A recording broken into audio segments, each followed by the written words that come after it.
In 1995, 15-year-old Kiplyn Davis vanished from Spanish Fork, Utah. She was at school one moment, the next moment, gone.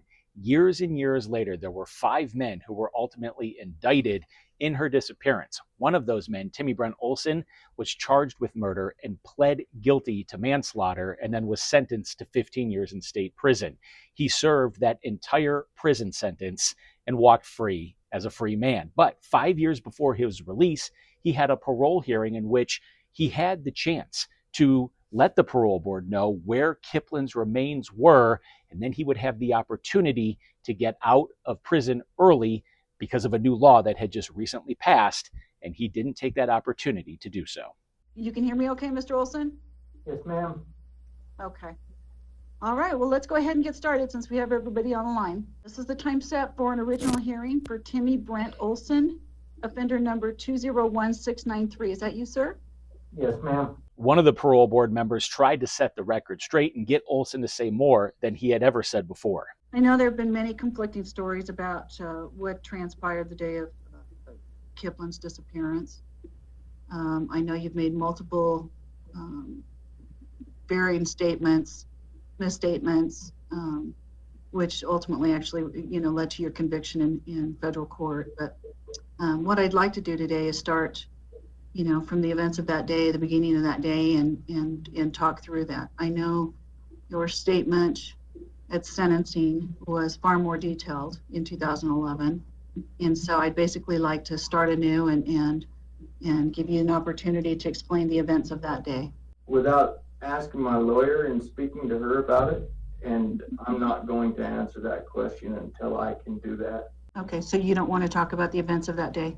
Not until I speak to my lawyer, no. But Olsen's attorney was in that virtual hearing, and he even spoke with his attorney the night before, but over and over and over again, he refused to say anything about where Kiplyn's remains were. It's a serious matter, and I take it very seriously, and I don't want anything to be misconstrued in the way that I answer it or answer incorrectly. That recently passed law in 2021 in Utah allowed for prisoners to be released early in homicide cases if they assisted in helping find the human remains. So with this in mind, I don't know if there's any testimony that you would like to offer that you have cooperated in good faith with the efforts to locate the victim's remains. Until I can't answer that. I'm sorry. Then Kiplyn's father, Richard Davis, spoke to the parole board and directly to Timmy, just like he had been over the last few decades. But all this has been in vain, and we truly don't understand why. So here we are at another crossroads again, and all I'm asking is that Tim will soften his heart and tell my family where Kiplyn is buried, and when we recover her remains, we as Kiplyn's family will advocate for his release. In terms of a response, if you wanted to provide the board with a response following Mr. Davis's testimony here, beyond what you've already shared. I feel bad for everybody just as well as my family. I feel bad for the Davises. I feel bad for everybody. All the people that don't have closure because of it, but I've done everything that I can do. There's nothing else that I can provide that would change any of the situation. The parole board pressed him one last time. There's nothing you could do nothing? No, I've done everything that I can do. In the days leading up to Olsen's release from prison, I sat down with one of his attorneys, Carolyn Howard, and I asked her if Timmy had anything to say about the case, about Kiplyn's remains, anything to say to the Davis family in preparation of him walking as a free man. Some people say Timmy had a lot to gain by saying more than he had said previously. Do you feel that way? Does Timmy feel that way? What do you mean? About where the remains are, what happened that day. That was the question that was asked at that hearing. I think that Timmy, at least from what I've done to work, at least in my experience in working with him, that he has tried to always be honest. And that's all that I can say.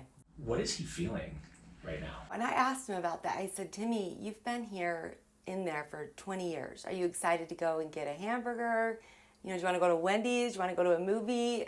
What are you thinking? And I did ask him that question in preparing for this interview. And he just said, I don't know really what to think of an outside world because this is the only world that I know of since 2008. and he expressed a little bit of fear, just fear of the unknown. I think any of us would fear that way. But he really believes that the prison system has provided him a lot of structure. He has done remarkable things. He became, I just have some notes here, but he became, or is working for what's called a CPSS counselor. So it's a certified peer support specialist, and he wants to go into the juvenile system and teach other offenders with the youth some of the things that he's learned. He actually has given 5 lectures and classes within the prison system and became a counselor there. He's worked to become a pastor. He's almost reached an associate degree in Bible studies. Let's see, he is graduating with the Christian Bible College and Seminary. So I think he's got 1 class more to go to get an associate's degree. So I asked him, you know, are you just excited to get out? And he said, the prison system has provided a structure for me that I needed in my life. He struggled with alcoholism prior to going into the prison system. And you know, you don't really hear that very often, at least in my practice as a criminal defense attorney. I think a lot of people feel that the prison system is not helpful to them, but Timmy feels that it has been. And he took 18 months of Captain Your Story classes and felt that it really changed his life. And every time that I've talked with him over 18 years, he's basically said, this system that I've been in has changed my life, and I am a better person than what I was 18 years ago. Did he say what he plans to do, like right when he gets out? He was working as in sewing binocular bags, and he worked for 5 years, and he was earning the highest wage at $6.50 per hour. He did that for 5 years, and then he voluntarily went and did HVAC systems and switched down to $1 an hour so that he could prepare to have a trade on the outside. Because he said, I'm not going to sew when I get out, you know? And so an I HVAC thought that trade was interesting, right? is something that he to wants prepare to do. himself, yeah. What about on day 1 when he walks out? I don't know. But at least he's done everything that he can. He's done HVAC that he's getting trained in. He's been working that for a year and a half. He's got his CPSS. I don't know if he's got a license or he's going to get a license. Okay. He's almost got an associate's degree in Bible studies. He wants to go in and train with some of the youth. So I don't know if there's really anything more he could have done than to prepare himself. And I know that he's taken responsibility for that. Is he ready? Because I know you mentioned he's felt like there's a lot of structure, and that's the only life that he's known for a long time. Yeah. For probably the majority of his adult life. Is he ready to leave? He said, I've been here for 7,439 days. And I just thought, wow, he actually has counted those days. And that's somebody that is preparing to leave. I mean, to know that actual number, 7,439 days, that's pretty remarkable. When he does walk out, do you think he thinks about the case, that the reason that he was there, you know, Kiplyn Davis? Does he think about Kiplyn Davis? I don't know his exact thoughts, but I know that he wanted to improve himself. And every time that I've talked to him over the course of 18 years, he has always said, what can I do to improve myself? What can I do to be the person better than what I was, 18 years ago? And that's somebody that has taken accountability. I know that he wants to change, and that he spent the 18 years doing that. Does he have any message for the Davis family as he walks out? I didn't ask him that. I didn't go into that. You know, this is someone that has served his whole sentence, his debt to society. You know, when he walks out, he's not going to be on parole. He's not going to be any sort of monitoring by the state. He has served his debt to society. And we've kind of been talking about it, but there is a transition that comes with that. Is there not? What is that transition? I don't know what his exact transition will be, but I know that if anyone has prepared to leave, it is him. To actually count, like I said, to say I've been here for 7,439 days is somebody that has taken every day to improve himself. One of the big overlooming things of this entire thing has been, why not say anything more if he really does know? Does he still have the position that he's not going to say anything more about what happened that day back in 1995, You or know, where Kiplyn's remains are. I didn't ask him that. I didn't go into that. I just basically went into what he's done in the last 18 years to prepare himself for February 10th.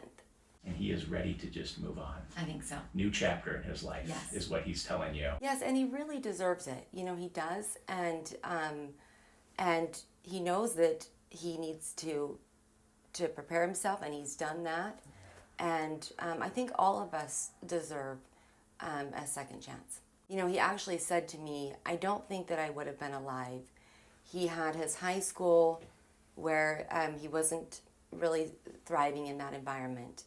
And then graduated in 1995, and for 10 years suffered from alcoholism. And in speaking with him to prepare for this interview, he just said, I don't know that I would have been alive. He's 48 years old.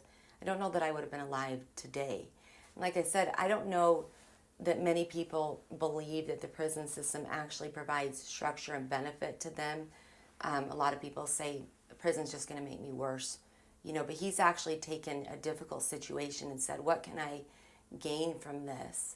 And I think he's to be commended for that. Like I said, I don't know very many inmates actually count every single day. 18 years, you just say, oh, there's one more year behind my belt. But for him to know, I've been here 7,439 days, that's a person that is saying, what can I do to improve myself on this day? And he's done that for 7,439 days. I think that what he's done, he doesn't have anything to hide at this point, right? He took responsibility for the offense. He has served his time.